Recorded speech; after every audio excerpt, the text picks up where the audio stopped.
And literally, that's scary. We had a homeboy who, his name was Yogi. Rest in peace to Yogi too. He was very feared in the streets. He was a tough guy. And his neighborhood was solid. And he was just like, he was a shot caller. He told us get in the car one day and he rode us around. This is kind of after we had our momentum going. Yeah. But he rode us around to all these drug turfs. And were you just walking on the street and they just kind of picked you guys up? Were you guys selling yourselves on the street, just walking around? It was literally, it was a forced play. It was never like, hey man, can we get, it was, our fast track to the higher ups was not by choice. Yeah, they were, so, okay. Yogi rides us around, get out the car.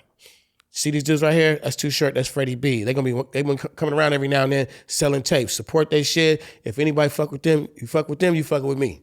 And he took us all around these neighborhoods and told people, like, leave them alone. So we had to pretend. He loved us that much. He loved our music. So we had a guy, and he wasn't the only guy, but we had a guy we could go to and say, man, that was really heavy in the streets. That was like, man, they messing with us. Nobody ever messed with us, though, but we still had that security. You had a blanket. We call that the blanket insurance policy. Yeah. So then it started getting good. The Kingpins would say, hey, man, I want y'all to do my party. So we started DJing parties. And we were like, just like, Oakland's a tough city.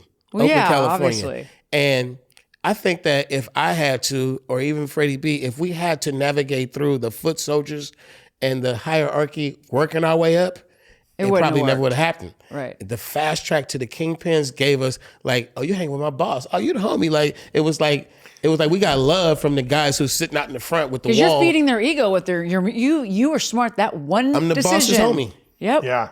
So you skipped all the steps. You are smart. Feed the ego, tell the story, and they'll love you forever. You're smart. So we catch on. We know what our assignment is now. Yeah. And we are the mascots of the city.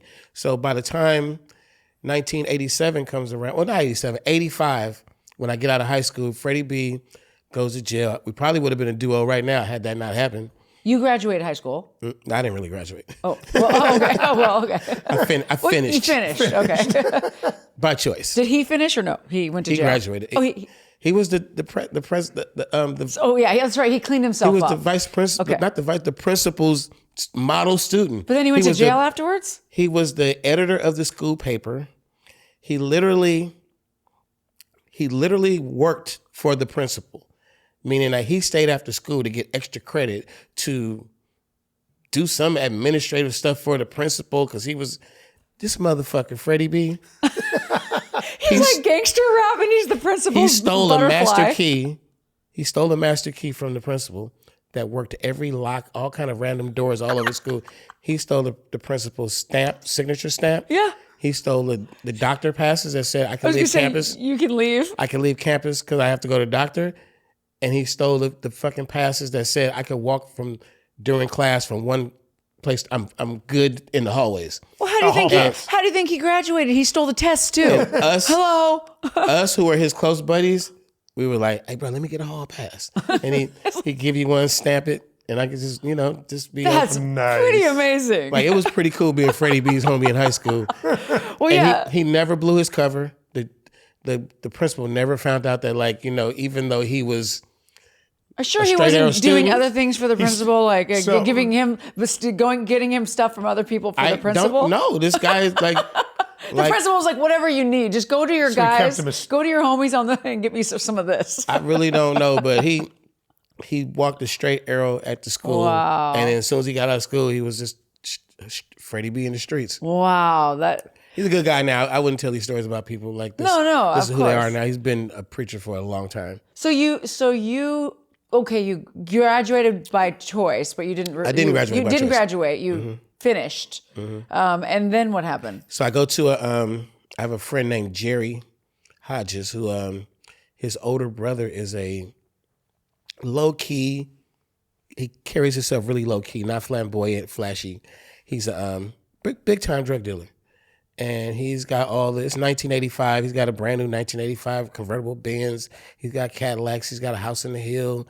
And he's just a guy. And he's just like this figure who he rides by. We know his name, but he's not the kind of drug dealer who waves at the little homies or who interacts. He's incognito. He just sort of just goes. He doesn't get out the corner and, what's up, little homie? He doesn't do none of that. Yeah, he just rides by. You know, Andrew. So I'm really good friends with his brother, and his brother has rapper aspirations, and his brother could rap, and they're from the other side of town, from West Oakland. I'm from East Oakland, and we still connect through hip hop. So his brother, being a drug dealer, Kingpin's little brother, he's got special things. I never liked cocaine a lot. You know that I don't like cocaine, but he used to have cocaine. He would have like the best weed, and when me and Freddie B used to make tapes, we had a rule. People used to watch us. They used to love to be in the room while we made tapes. So we had a rule. You can't come to the recording spot unless you bring weed, bring some beer, bring something to drink, bring something, throw us some side money or something. Like, dude, you can't just come up here and watch us make these tapes for free. So Jerry was one of the guys who always like, hey, y'all recording? I'm pulling up. He come with the best weed and he was the homie. Yeah. So. Well, wait, can I just ask you a quick question? Mm-hmm. Did you always smoke weed? Did you like? I've been smoking weed since 14. Okay, because I can't smoke weed. I've been smoking weed since 14. It doesn't really get me high. It just keeps you. I just smoke weed. I don't smoke a lot like Snoop. Like a Snoop Dogg, does he really smoke that much? Mm-hmm. So how does he functions just fine? I don't think some of us have that freaky weed experience. We don't. It just does. It does nothing. Okay. Andrew keeps trying to get me to smoke weed, and because he says I'm high strung. If you're not non-smoker, smoke at night and see what happens. I'll smoke a little weed with you. I'll smoke a weed. Smoke at night. I'll smoke one Can weed I have with one you. drug, please? Like one drug, please. Smoke a weed. I would like a weed. One weed, please.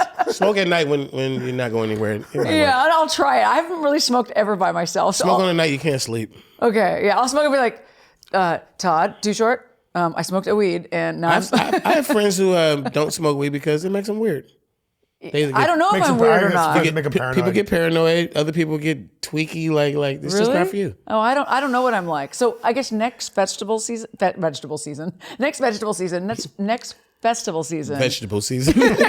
because we're all just sitting there.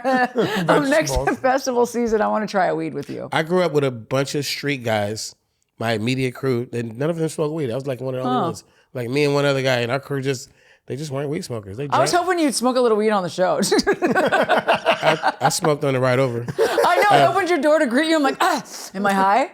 Did that make me high? All my cars smell like weed, even when I'm not smoking. No, Andrew, on another subject, I have a quick story to tell you. So I went to a concert with him. He was performing. So he gets, I don't know where we were. Irvine, somewhere. So I get in his car with my girlfriends. We're like, yeah, we're going to go to the Too Short concert. He sounds amazing in concert. He's really nice. He's really sweet. They're like, we know who Too Short is. I'm like, okay, well, he's going to drive us there in his car. We get in.